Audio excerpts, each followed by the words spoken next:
Welcome back, physical science class. This is going to be our final instructional video. We're wrapping up module 16, and actually I'm not really going to do any teaching in this video because there are a few concepts that I wanted to cover, but I found YouTube videos that do a better job of those because they really are better with visuals other than the marker board.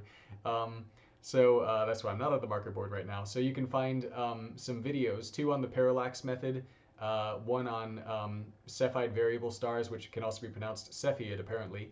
I looked it up, that is the correct pronunciation, that's the one used in the video, as well as redshift. And then there's a fifth video, because there's two on the parallax method, and then one of the other, of each of the other two types. But then there's a fifth video that just kind of shows the scale of the universe. Anyway,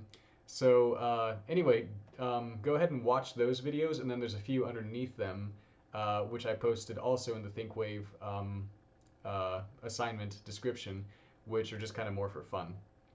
So in this video, all I'm going to do is just go over some of the concepts that are going to be on the Module 16 test. And just so you know, once you're done with the Module 16 test, the only thing left for the whole school year is going to be preparing for the fourth quarterly exam. So there's already a ThinkWave entry on that one with a study guide. And I may post something additionally, but I'm thinking about a couple ideas for just like resources I can post to help you prepare for it. But really all you're going to be doing from now on is reviewing. So after you finish this test. So let's jump into the material. There is of course going to be a second page that you'll print off that has the definitions section where you just write in the definition or write in the term that matches each definition. And it'll be, as usual, the underlined words.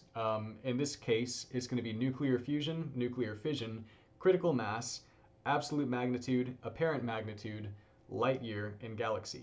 So, what do you need to know for the test? You need to know about nuclear fission and nuclear fusion as they talk about them in this particular module. And of course, there's going to be, I believe, some material on fission that they covered in a past module, but you don't really need to worry about that. Just worry about what's in this module. Anyway, know which one of those powers the sun, fusion or fission. Be able to recognize if they tell you about a reaction, whether it's fusion, where the components of the reaction actually fuse together and go from two different things to one, or whether it's fission, where instead you've got like one atom which is unstable and then is rammed by a neutron and breaks up into smaller ones. So basically fusion, you are combining things. Fission, you are separating something.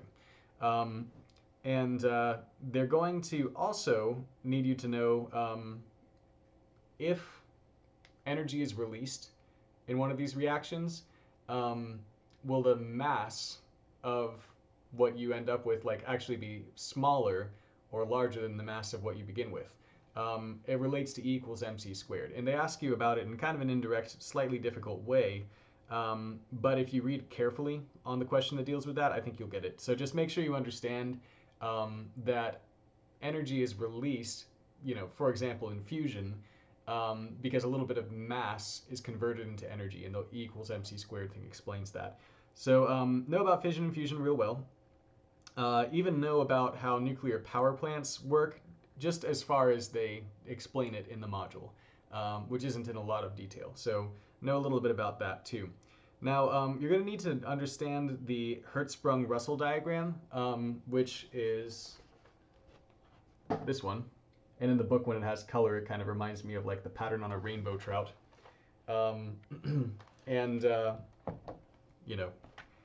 You may have seen a little bit of problems 7 and 8 when I did that. I'm not really worried about that because they're basically just dealing with like being able to read the Hertzsprung-Russell diagram. So they're going to give you some different coordinates on it. Like, for example, if a star is magnitude 5 and its letter is, I don't know, K on the HR diagram, then then you'll need to know some characteristics about it. So know the different groups. So let's see if I can do this without showing you too much again. All right. So like you see there's different clusters on the HR diagram. Know what these different clusters are. So like know what that group is, what that group is, what this group is, etc. And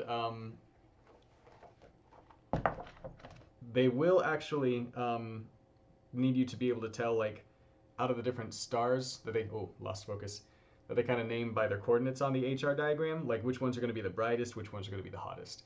So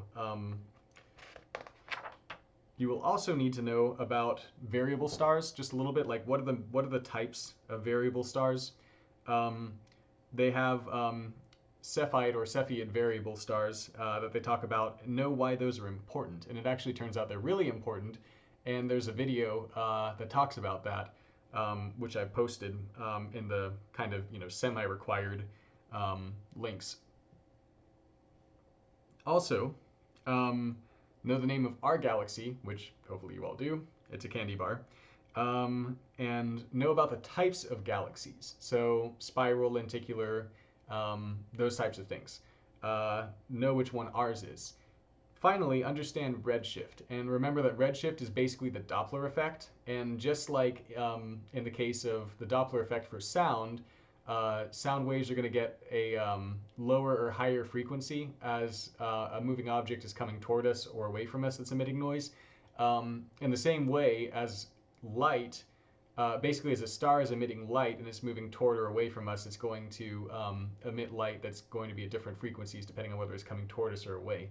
The frequency it's emitting is the same, but because of its movement toward or away from us, you're going to have a bunching up of those light waves, or a spreading out of those light waves, which will affect the frequency of the light that reaches us. And that'll change the color because frequency is going to affect the color of light. So anyway, that's about it. And hope you enjoy the videos I posted. And let me know, as always, if you have any questions about anything. And study hard, be blessed, and I'll see you, I guess there's not really a next time, but I'll be posting. And I'm always just an email away. So thank you very much.